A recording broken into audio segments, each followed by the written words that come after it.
سے پوچھ لے، آئے جو مشکل پیش کوئی، آؤ علماء سے پوچھ لے۔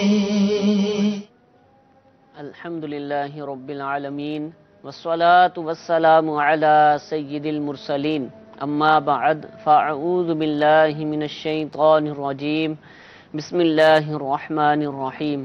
الصلاة والسلام علیک یا رسول اللہ، الصلاة والسلام علیک یا حبیب اللہ، الصلاة والسلام علیک یا نبی اللہ، وعلی آلک واصحابک یا نور اللہ۔ دارالافتاح علیہ سنت سلسلے میں مرحبا کہتے ہیں۔ انشاءاللہ عز و جل آج بھی آپ کی کالز کے ذریعے جو شرعی مسائل پوچھے گئے ان کے حل دارالافتاح علیہ سنت کے مفتی صاحب سے ہم طلب کریں گے، انشاءاللہ پوچھیں گے۔ آپ ہم سے کال کے ذریعے، واٹس ایپ کے ذریعے اور میسیج کے ذریعے بھی رابطہ کر سکتے ہیں۔ انشاءاللہ ممکن ہوا تو آپ کا سوال سلسلے میں شامل کر لیا جائے گا۔ درود پاک کی فضیلت سنتے ہیں۔ نبی کریم صلی اللہ تعالی علیہ وآلہ وسلم نے ارشاد فرمایا، قیامت کے روز اللہ عز و جل کے عرش کے سوا کوئی سایہ نہیں ہوگا۔ تین شخص اللہ عز و جل کے عرش کے سائے میں ہوں گے۔ عرض کی گئی، یا رسول اللہ صلی اللہ تعالی علیہ وآلہ وسلم، وہ کون لوگ ہوں گے؟ ارشاد فرمایا، وہ شخص جو میرے امتی کی پریشانی دور کرے، میری سنت کو زندہ کرنے والا، مجھ پر کثرت سے درود شریف پڑھنے والا۔ صلو علی الحبیب صلی اللہ تعالی علی محمد صلی اللہ تعالی علیہ وآلہ وسلم۔ جو حدیث پاک آپ نے سنی اور اس طرح کی اور بھی بہت ساری احادیث کریمہ، بزرگان دین کے اقوال، درود و سلام سے متعلق اگر آپ پڑھنا چاہیں، سننا چاہیں تو امیر اہل سنت کا رسالہ ضیاء درود و سلام یہ مکتبۃ المدینہ پر دستیاب ہے، دعوت اسلامی کے ویب سائٹ پر بھی ہے۔ اس میں الحمدللہ 40 فرامین مصطفیٰ صلی اللہ تعالی علیہ وآلہ وسلم درود پاک کے متعلق اور بھی بہت سارے اقوال موجود ہیں کہ جن کو پڑھ کر درود پاک پڑھنے کا جذبہ بڑھتا ہے۔ تو آپ بھی اس کتاب کو، اس رسالے کو حاصل کیجئے اور اس کو ایک دفعہ مطالعہ کیجئے اور وقتاً فوقتاً بھی اس کو اپنے مطالعے میں رکھیے۔ اللہ تعالی ہم کو کثرت سے درود شریف پڑھنے کی توفیق عطا فرمائے۔ تو رمضان شریف ہے اور روزے سے متعلق سوالات پوچھتے ہیں۔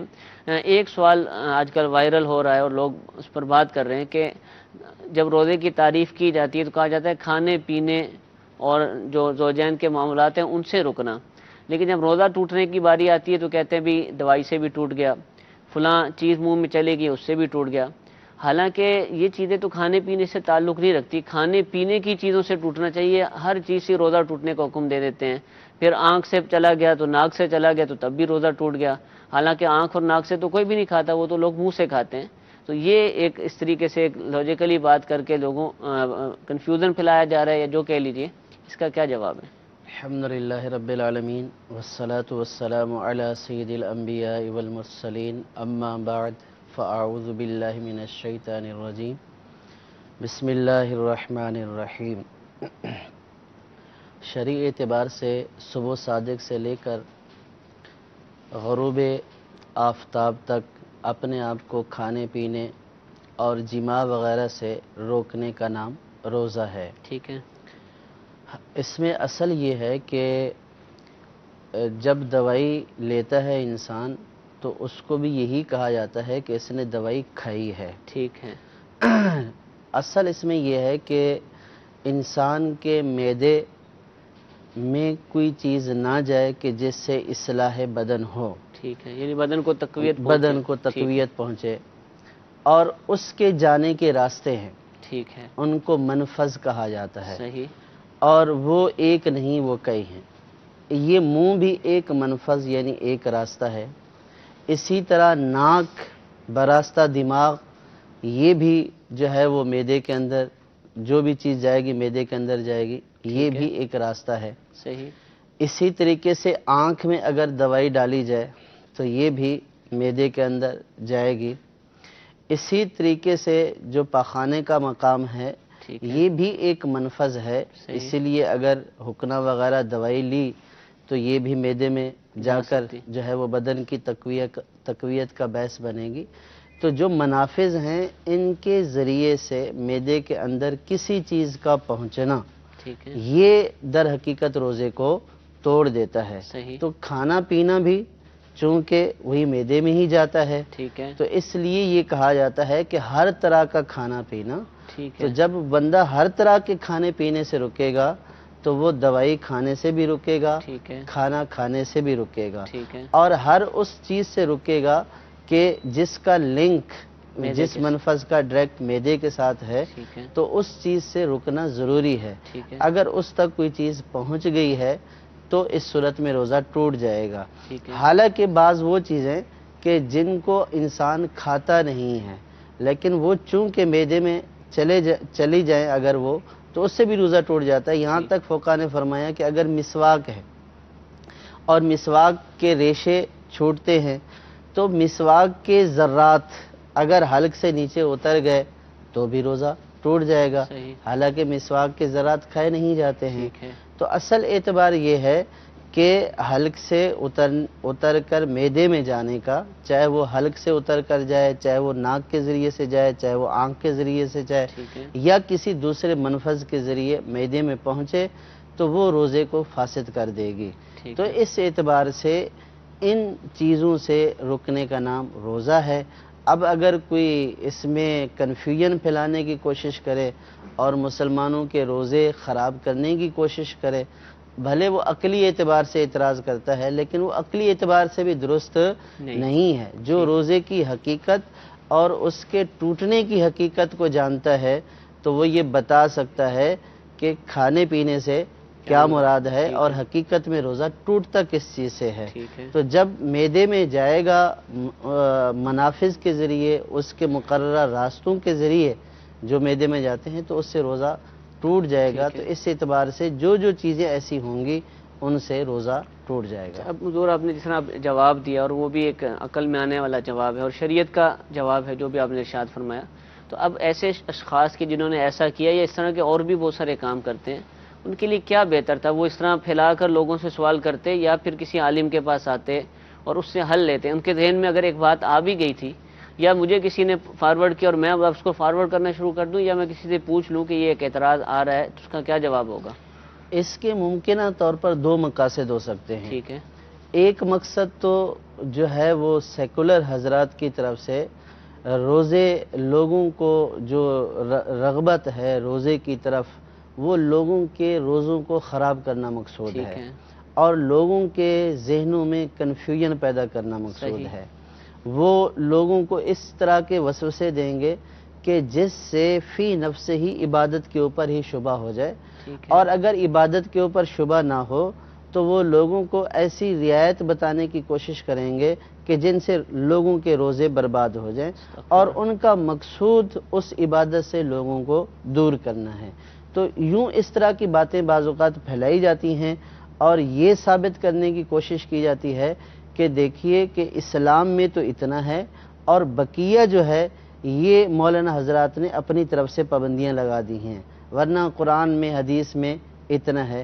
در حقیقت وہ قرآن اور حدیث کی جو اصل مقصود اور طے ہوتی ہے اس تک پہنچتے ہی نہیں ہیں۔ ٹھیک ہے، اوپر کی بات کسی کو بتا دی، یہ ایسے ہی ہے کہ جیسے کوئی یہ کہے کہ قرآن پاک میں یہ فرمایا گیا لا تقربوا الصلاۃ، نماز کے قریب نماز کے قریب نہ جاؤ۔ ٹھیک ہے، تو اب وہ لوگوں کو یہ بتانا شروع کر دے کہ قرآن تو یہ کہہ رہا ہے کہ نماز کے قریب نہ جاؤ، صحیح، اور اس سے جو آگے کی بات ہے وہ نہ بتائے ٹھیک ہے، کہ قرآن کس وقت نماز کے قریب جانے سے منع کر رہا ہے کہ یہاں پہ وَأَنْتُمْ سُكَارَى، جب تم نشے کی حالت میں ہو کہ تمہاری عقل اور ہوش ہی ٹھکانے نہیں ہے کہ تم اللہ کی بارگاہ میں کیا کہہ رہے ہو، ٹھیک تو ہے، ایسی حالت میں تم نماز میں حاضر نہ ہو، نہ ہو کہ کہیں ایسا نہ ہو کہ اللہ تبارک و تعالیٰ سے رحمت طلب کرنے کی بجائے اپنے اوپر لعنت ہی کر رہے ہو۔ تو اس وجہ سے منع کیا گیا ہے، ٹھیک ہے، اس وجہ سے منع نہیں کیا گیا کہ نماز پڑھو ہی نہ۔ تو اس طرح کی چیزوں کو بعض لوگ جو ہے وہ کنوے کرتے ہیں، آگے پہنچاتے ہیں، لوگوں کو یہ باور کرانے کی کوشش کرتے ہیں کہ دین میں بہت آسانی ہے، قرآن یوں کہہ رہا ہے، حدیث یوں کہہ رہی ہے، اور جو بلا وجہ چیزیں بیان کی جاتی ہیں، مسائل بیان کیے تھے، یہ سختیاں ہیں۔ تو معاذ اللہ یہ لوگوں کو قرآن اور حدیث کی روح اور اس کے مقاصد تک پہنچنے سے منع کرنے کی ایک کوشش ہے. تو جو اس طور پر کر رہے ہیں تو یہ ایک مذموم فعل ہے. کوئی یہ بولتا ہے کہ تراویح نہیں سرکار نے پڑھی تھی تو تراویح کیوں پڑھی جا رہی ہیں. کوئی یہ جو ہے وہ اس طرح کی کہ بھئی روزہ ان چیزوں سے نہیں ٹوٹتا ہے، یہ کہاں لکھا ہوا ہے، قرآن و حدیث سے یہ ثابت کریں. طرح طرح کے وسوسے عوام میں پھیلائے جا رہے ہیں تاکہ وہ گمراہی کی طرف جائیں، عبادت سے دور ہوں. اور دوسری صورت یہ ہو سکتی ہے کہ بعض اوقات ایسا ہوتا ہے کہ جب کوئی مسئلہ شرعیہ اس طرح کا عجیب و غریب کہیں سے آتا ہے تو لوگ پھر ایک دوسرے کو واٹس اپ کرتے ہیں.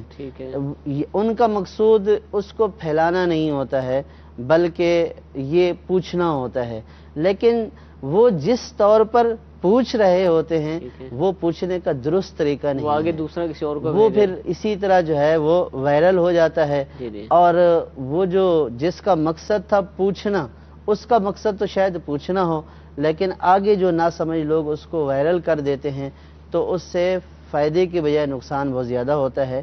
تو اس لیے عوام کو چاہیے کہ اس طرح کے مسائل بجائے دیگر جگہوں پر وائرل کرنے کے علماء سے پوچھیں اور جو جواب ہو اس جواب کو پھر وائرل کیا جائے. اس طرح کے شکوک و شبہات والے واٹس ایپ کو میسیجز کو وائرل نہ کیا جائے کہ جس سے لوگوں کے روزے ٹوٹنے اور عبادات میں خلل آنے کا اندیشہ ہو. جزاک اللہ. اللہ تعالیٰ کی رحمت سے امید ہے کہ اس مسئلے کو سمجھ لیا گیا ہوگا. اب کچھ کالز بھی اپنے سلسلے میں شامل کرتے ہیں. جی پہلی کال چلائیے. تراویح کے بعد ہر 2 رکعت صلاح کرتے ہیں، یہ کیا ضروری ہے؟ جی ہر دفعہ جب نئی رکعتیں شروع کرتے ہیں 2 رکعت پڑھ لی، اب تیسری کھڑی ہوں گے یعنی نئی پہلی رکعت ہی کھلائے گی تو ثنا پڑھنا ضروری ہے کیا؟ تراویح در حقیقت جو نوافل ہیں وہ 2 رکعات ہی ہیں. تو اب یہ جب ہم نئی جو ہے وہ دوگانہ پڑھیں گے تو اس کی ابتدا میں ثنا پڑھیں گے. ثنا پڑھنا مسنون ہے یعنی سنت ہے. نبی کریم صلی اللہ تعالیٰ علیہ وسلم کی ثنا پڑھنا، اعوذ باللہ پڑھنا، بسم اللہ پڑھنا یہ سنت ہے. ٹھیک ہے جی. ایک اور کال چلائیے. محمد اکمل بات کر رہا ہوں فیصل آباد سے. میرا سوال ہے کہ اگر کسی کی بات بتائی جائے کہ اگر میں کسی کو بات بتاتا ہوں کہ اس نے میرے ساتھ ایسے کیا ہے یا کوئی بات کی ہے تو غلط کیا ہے، اس بات کو چغلی کہا جائے گا یا کچھ اور کہا جائے گا؟ جی تیسرے آدمی سے کسی کے بارے میں بات کرتا ہے کہ فلاں نے میرے ساتھ یہ کیا ہے تو یہ کیا کہلائے گا؟ بلا وجہ شرعی دوسرے کو ذکر کرنا یہ غیبت کے زمرے میں بھی آ سکتا ہے، چغلی کے زمرے میں بھی آ سکتا ہے. اور اگر ذکر کرنے کی کوئی وجہ شرعی ہے وہ یوں کہ اگر وہ شخص ایسا جو ہے وہ نقصان پہنچانے والا ہے، اب یہ بھی اس کے ساتھ معاملہ کرنا چاہ رہا ہے تو اب اگر اس نے اس نیت سے بتایا کہ یہ اس کے نقصان سے بچ جائے تو یہ ایک جائز صورت ہو سکتی ہے. یا اس شخص نے جس کے بارے میں یہ بتا رہا ہے اس کے کسی مال کو ضائع کر دیا یا مال کو دبا لیا ہے اور جس کو یہ بتا رہا ہے وہ اس بات کے اوپر قدرت رکھتا ہے کہ یہ مال اس کو دوبارہ دلوا دے تو یہ بھی ایک جائز صورت ہے. اسی طرح بعض اوقات جو ہے وہ ان کے والدین کو بتایا جاتا ہے کہ تاکہ والدین اس کو اس کام سے روکیں تو یہ بھی ایک جائز صورت ہے.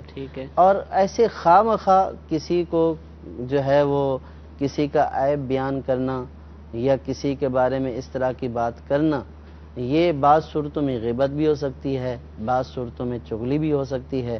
یہ بتانے والا خود اس کے اوپر غور کرے کہ وہ کس مقصد اور کس نیت سے بتا رہا ہے اور جس کو بتا رہا ہے اس کو بتانے سے اس کو فائدہ کیا حاصل ہوگا.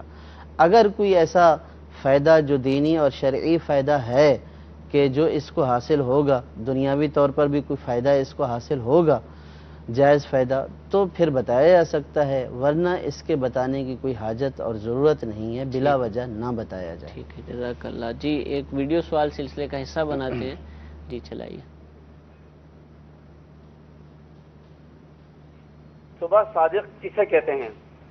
کیونکہ کچھ لوگوں کا خیال ہے کہ سحری جو ہے صبح صادق تک کی جا سکتی ہے، جو ان کا مطلب یہ ہوتا ہے کہ جی جب تک بال نظر آئیں، انسان کے ہاتھوں کے بال یا جسم کے رواں نظر آئے، اس وقت تک سحری کر سکتے ہیں.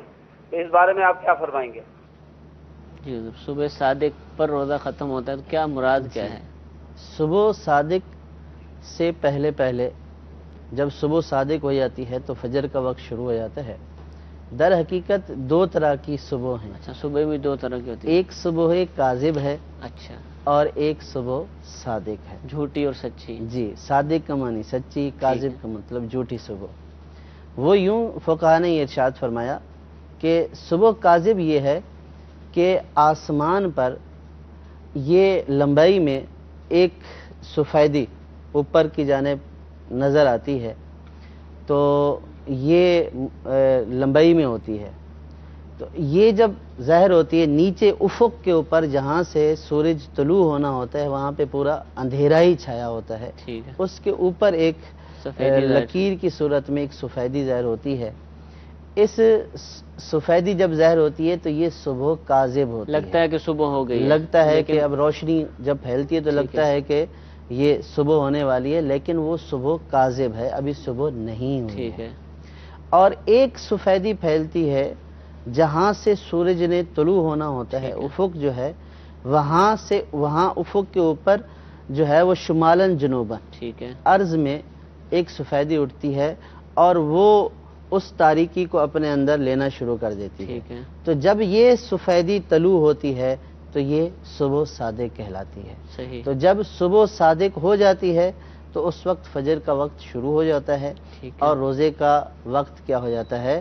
ختم ہو جاتا ہے، اس اعتبار سے کہ اب کھانا پینے کی اجازت نہیں ہے ٹھیک ہے. کہ اب صبح کا وقت شروع ہو چکا ہے. ٹھیک تو ہے. یہ ہے صبح صادق. صبح صادق سے پہلے پہلے تک جو ہے وہ ٹھیک کھا پی سکتے ہیں.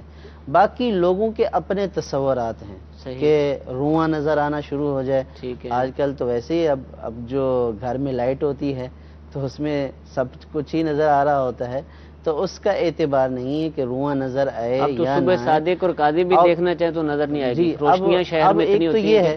ایک تو یہ ہے کہ روشنیوں کی وجہ سے یہ پتہ نہیں چلے گا. ٹھیک ہے. دوسرا یہ ہے کہ لوگ اس سے واقف نہیں ہیں، طریقہ بھی معلوم نہیں. طریقہ بھی معلوم نہیں ہے کہ کون سی جو ہے وہ صبح صادق ہے، کون سی صبح کاذب ہے.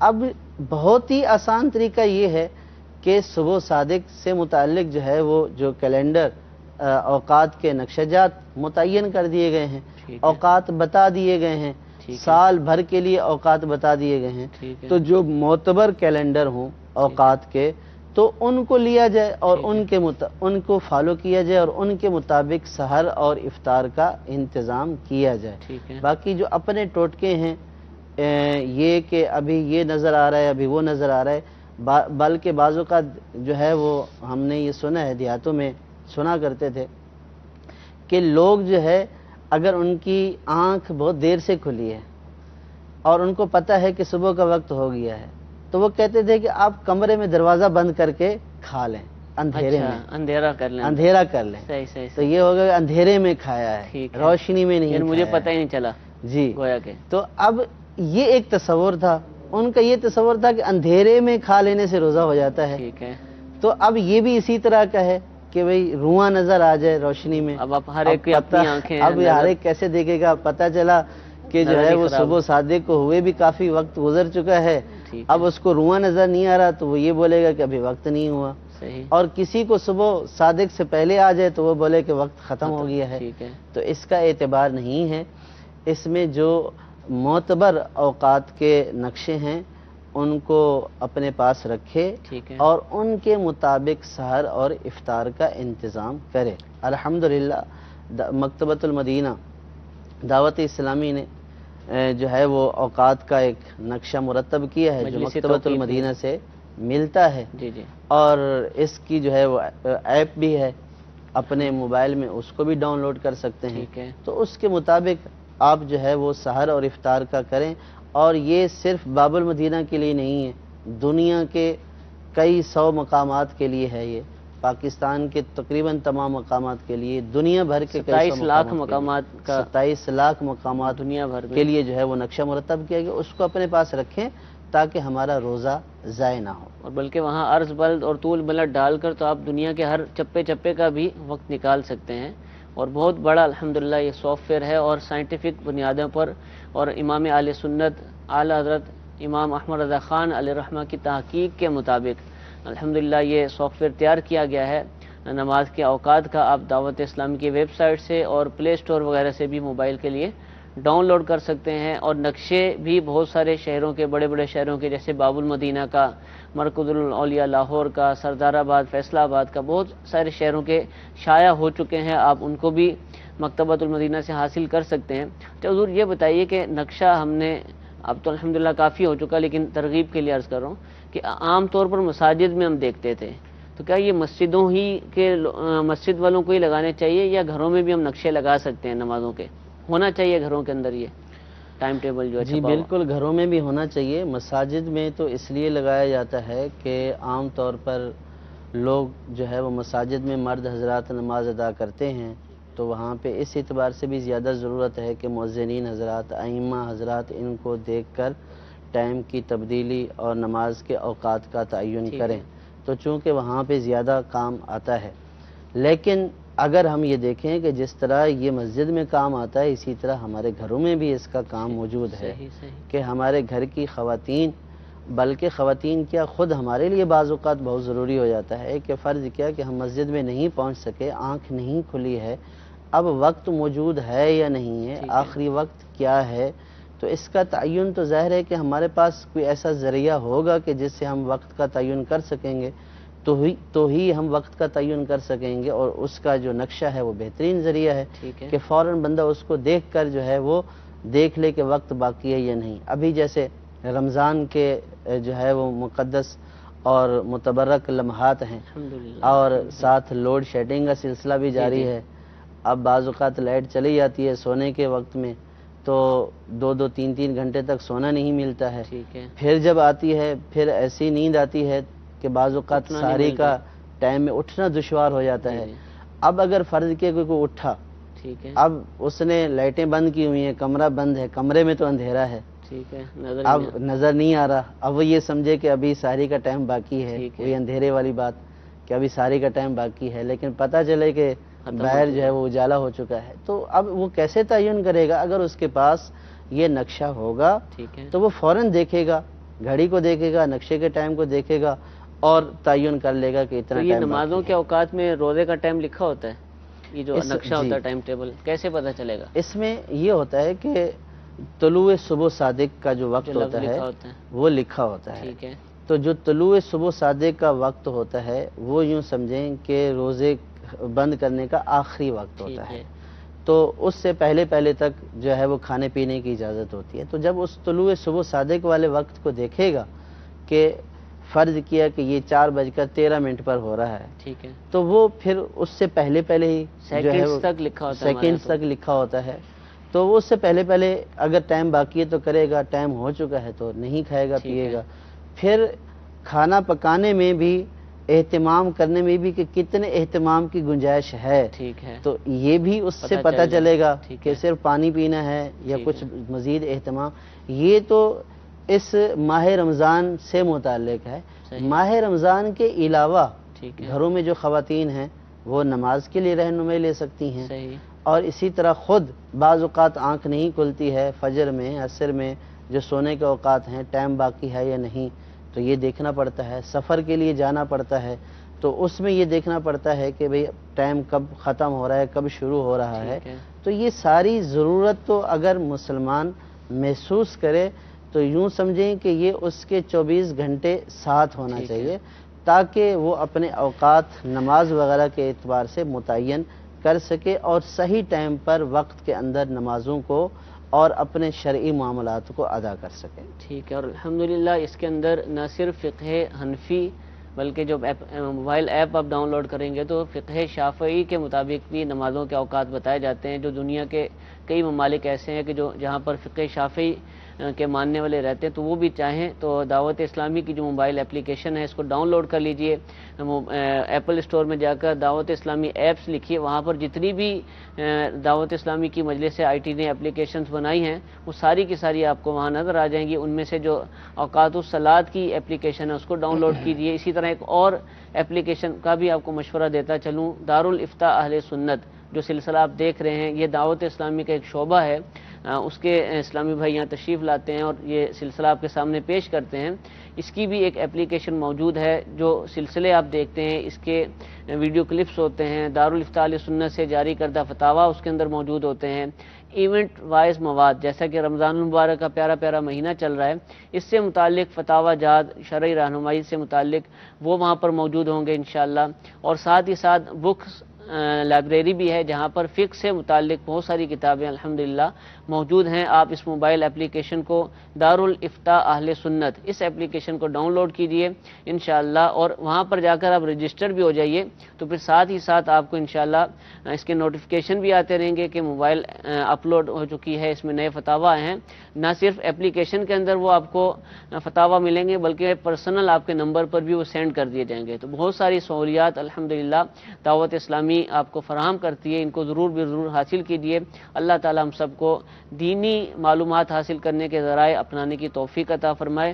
ضرور میسیجز بھی ہمارے پاس بہت زیادہ آ چکے ہیں. پہلا میسیج جو سب سے پہلے آیا اس کو, اگر کوئی زیادہ دیر نہ بیٹھ سکے تو کیا پھر وہ لیٹ کر درود پاک پڑھ سکتا ہے؟ یعنی وہ بیٹھ کر پڑھنا چاہ رہے ہیں تو لیٹ کر پوچھنا چاہ رہے ہیں. درود پاک پڑھنے میں یہ شرط نہیں ہے کہ بیٹھ کر پڑھیں, بیٹھ کر بھی پڑھ سکتے ہیں اور چلتے پھرتے بھی پڑھ سکتے ہیں, لیٹ کر بھی پڑھ سکتے ہیں. لیکن لیٹ کر پڑھنے میں یہ احتیاط کریں کہ ٹانگیں سمیٹ لیں, تو اس صورت میں درود پاک پڑھ سکتے ہیں. ٹھیک ہے. کشمیر سے ایک سوال پوچھا ہے کہ کیا نسوار رکھنے سے روزہ ٹوٹ جاتا ہے؟ جی, نسوار جب رکھی جاتی ہے تو نسوار کے ذرات لعاب کے ذریعے حلق سے نیچے اتر جاتے ہیں, اور نسوار رکھنے والے کو شاید اس کا اندازہ بھی نہ ہو. تو ایسی وہ تمام چیزیں کہ جن کے ذرات لعاب سے مل کر حلق میں چلے جاتے ہیں تو ان کے استعمال کرنے سے روزہ چلا جائے گا. جیسے نسوار ہے, پان ہے, یا تمباکو رکھا, یا ٹافی رکھی, یا شکر جو ہے وہ منہ میں ڈالی, تو اس کے اجزاء لا محالہ جائیں گے حلق کے اندر, اور اس صورت میں روزہ ٹوٹ جائے گا. ٹھیک ہے, جزاک اللہ. جی ایک کال چلائے گا. میرا نام محمد شاکر ہے, میں اور شریف سے بات کر رہا ہوں, اور میرا سوال یہ ہے, اور روزے کی حالت میں ہوں, آج میں نے بلڈ دینا ہے ٹیسٹ کے لیے, کیا میں یہ دے سکتا ہوں؟ جی حضور. ٹیسٹ کے لیے بلڈ دینے میں کوئی حرج نہیں ہے کہ اس سے روزہ نہیں ٹوٹتا ہے. ہاں, البتہ فقہا نے ضرورت کی صورت میں خون دینے کی بھی اگرچہ اجازت دی ہے, لیکن اس میں یہ فرمایا ہے کہ اتنی مقدار میں خون دینا کہ جس مقدار میں دینے سے خود کمزوری اور نقاہت ہو, اور اس کمزوری اور نقاہت کی وجہ سے پھر اس کو روزہ توڑنا پڑے, تو اتنی مقدار میں خون دینا جائز نہیں ہے کہ یہ اس کے روزہ توڑنے کا سبب بنے گا. ورنہ معمولی سی مقدار میں ٹیسٹ وغیرہ کے لیے بلڈ نکلوانے سے روزہ نہیں ٹوٹتا ہے. ٹھیک ہے. حضور ابھی سوالات چل رہے تھے تو ایک میسیج آیا کہ اگر کیلنڈر اور مسجد کے ٹائم میں کچھ فرق ہو تو کس کے مطابق روزہ افطار کریں؟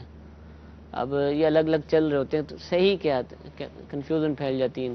دیکھیں, اس میں بعض صورتیں ایسی ہوتی ہیں کہ بعض کیلنڈرز میں احتیاطی اوقات لکھے ہوتے ہیں. ٹھیک ہے. یعنی جیسے افطار کے اوقات ہیں وہ 1 منٹ بعد احتیاطاً ہے, اور بعض اوقات جو ہے وہ جو سحری کا ٹائم ہے وہ 1-2 منٹ پہلے احتیاطاً جو ہے وہ لکھا ہوا ہوتا ہے. تو اس میں عمل اس کے اوپر کیا جائے کہ جس میں زیادہ احتیاط ہو. گھڑی بھی خراب ہو سکتی ہے, گھڑی بھی خراب ہو سکتی ہے, جس میں زیادہ احتیاط والا پہلو ہو کہ جس سے عبادت ضائع نہ ہو, جس سے ہمارا روزہ برباد نہ ہو جائے. ٹھیک ہے. تو وہ اس والے پہلو کو اختیار کرنا چاہیے. اور پھر مساجد میں جو ائمہ اور مؤذنین حضرات ہوتے ہیں ان کی بھی مختلف کیفیتیں ہوتی ہیں.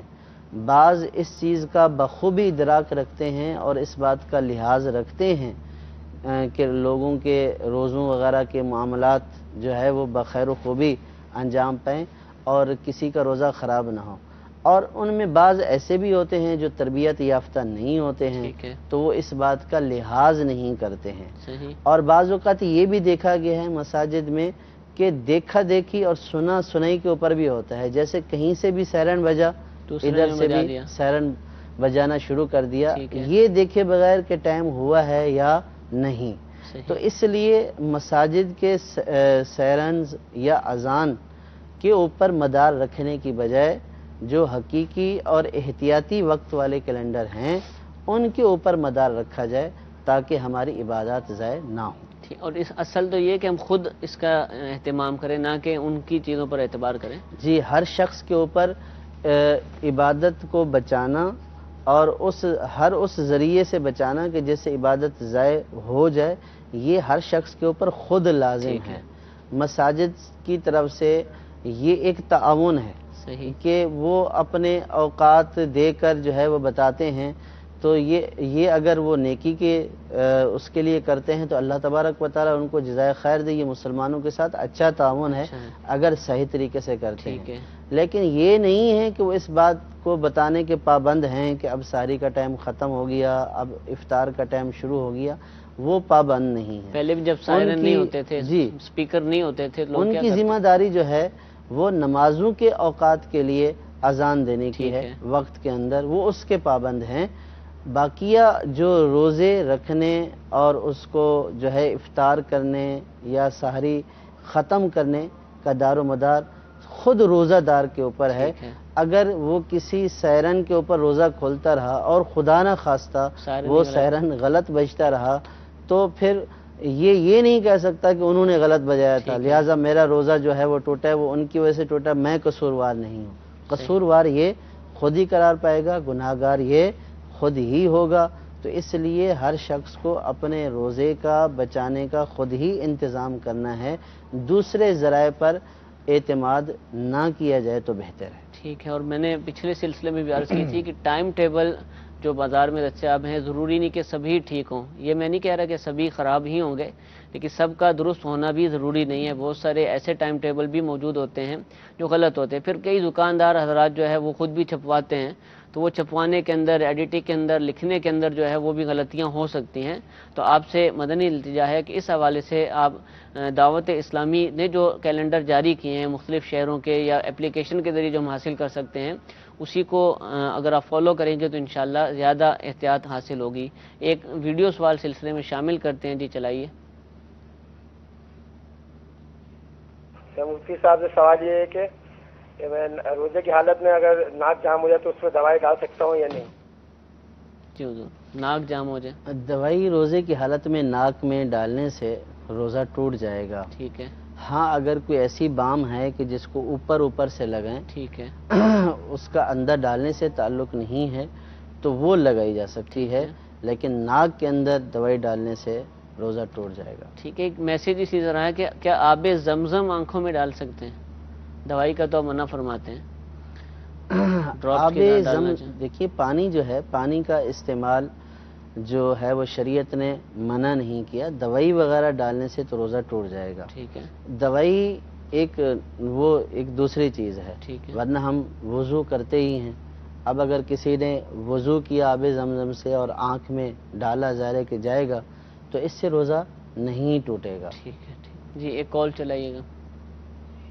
دارالفتہ اہل سنت میں میرا سوال ہے کہ اگر جو اسلامی بھائی تراویح پڑھتے ہیں اور ان کو تراویح کی دعا نہیں آتی ہے تو وہ کیا پڑھیں؟ رہنمائی فرما دیجیے، جزاک اللہ خیرہ۔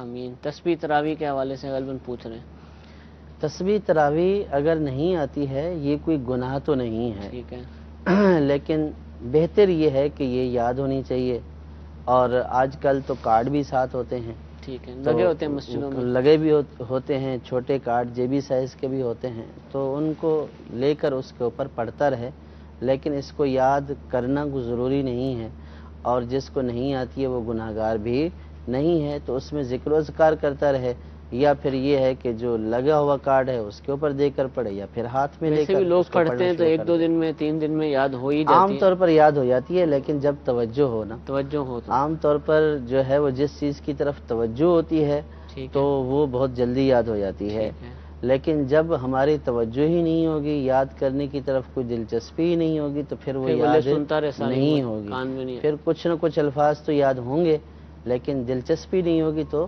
یاد نہیں ہوں گے. ٹھیک ہے. ایک کال چلائیے گا. مسئلہ یہ ہے کہ روزے کی حالت میں طاقت کے لیے بوتل لگوا سکتے ہیں؟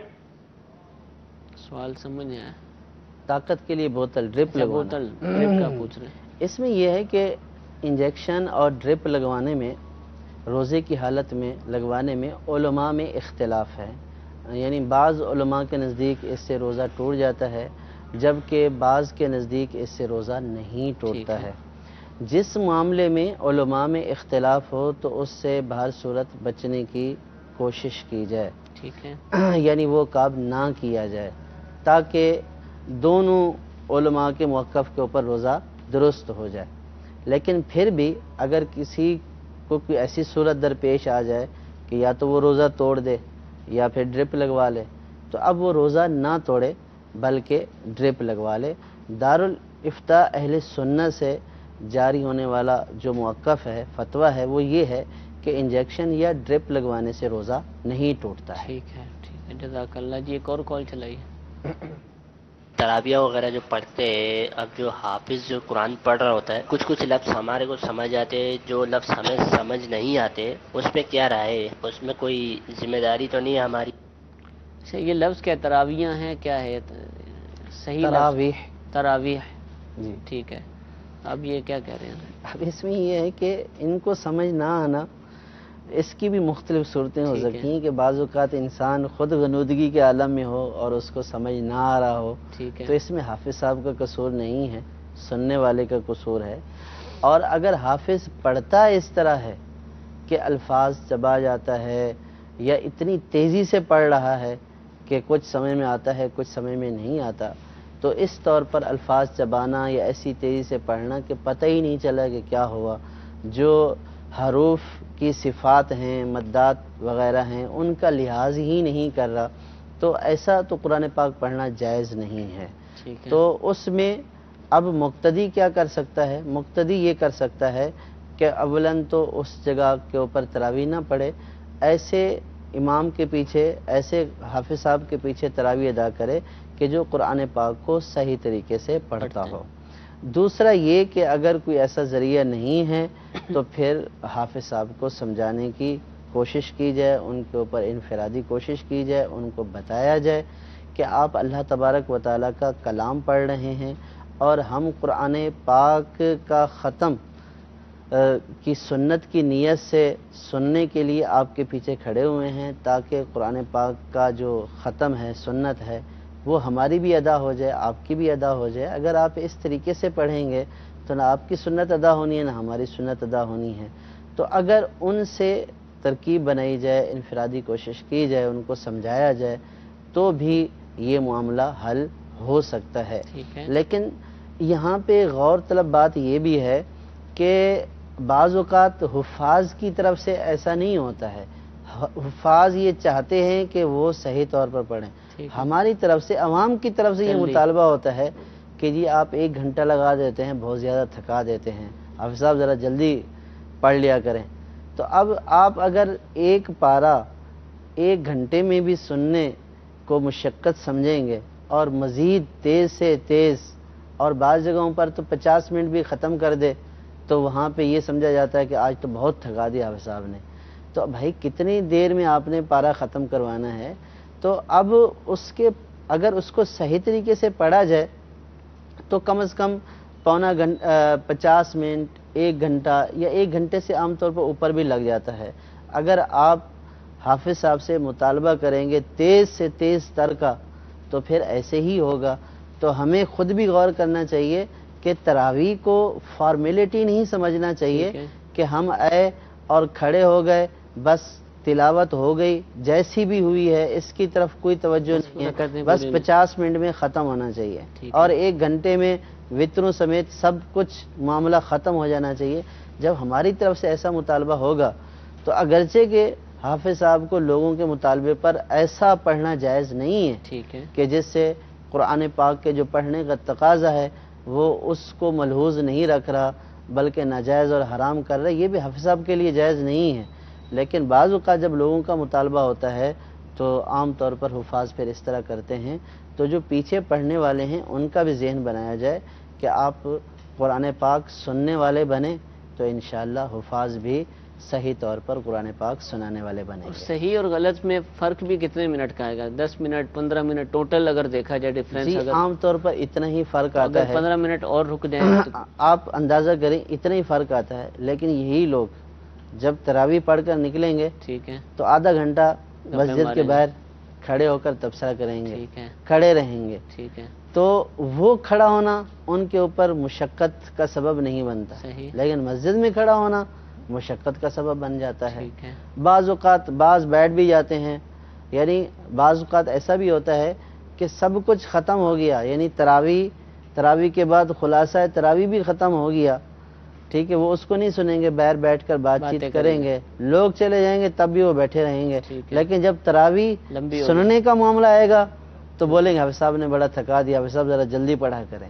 تو یہ ہماری بھی ایک ایسی نیچر بن چکی ہے، ہمارا عوام کا بھی ایک قصور ہے کہ ہم صحیح قرآن پاک سننے اور صحیح طور پر عبادات کو انجام دینے کا ہمارا ایک وہ نہیں ہے، یعنی کہ ہماری فطرت میں اب نکلتا جا رہا ہے۔ اگر ہم اس کو اپنی فطرت میں اپنی عادت میں شامل کر لیں گے تو پھر انشاءاللہ سارے معاملات صحیح ہو جائیں گے انشاءاللہ۔ اللہ تعالیٰ میں اچھے انداز سے عبادات کرنے کی توفیق عطا فرمائے۔ ایک کال مزید سلسلے میں شامل کرتے ہیں، جی چلائیے۔ 7.5 تولہ سونے کا زکوٰۃ کتنا ہوتا ہے اور وہ کس کو دیا جائے گا؟ جی حضور 7.5 تولے سونے کی زکوٰۃ اگر صرف یہ سونا ہی ہے تو تقریباً 1.5 تولے بنتا ہے، اور زکوٰۃ جو ہے جو زکوٰۃ کے مستحقین ہیں، صاحب نصاب نہیں ہیں، غنی نہیں ہیں، شرعی فقیر ہیں، ان کو زکوٰۃ دی جائے گی۔ قرآن پاک نے مساکین، فقراء یہ مصارف بیان کیے ہیں، جو زکوٰۃ کے مصارف بیان کیے گئے ہیں ان میں خرچ کی جائے گی زکوٰۃ۔ ٹھیک ہے، جزاک اللہ۔ میٹھے میٹھے اسلام بھائیو، آپ نے سلسلہ دارالفتاح اہل سنت ملاحظہ کیا۔ انشاءاللہ عز و جل کل پھر دارالفتاح اہل سنت کے سلسلے کے ساتھ حاضر ہوں گے۔ آپ اس کے بعد جو سلسلہ براہ راست نشر کیا جائے گا اس کو بھی دیکھنے کی نیت فرمائیے، اور الحمدللہ روزانہ ہی امیر اہل سنت عشاء کی نماز کے بعد اور عصر کی نماز کے بعد مدنی مذاکرہ فرماتے ہیں، اس کو بھی دیکھیں، انشاءاللہ بہت سا علم دین سیکھنے کا موقع ملے گا۔ اللہ تعالیٰ ہمیں رمضان المبارک کی قدر کرنے، اس میں زیادہ سے زیادہ عبادات کرنے، علم دین حاصل کرنے، قرآن پاک کی تلاوت کرنے کی توفیق عطا فرمائے۔ آمین بجاہ النبی الامین۔ صلو علی الحبیب صلی اللہ تعالی علی محمد صلی اللہ علیہ وسلم۔ سے زندگی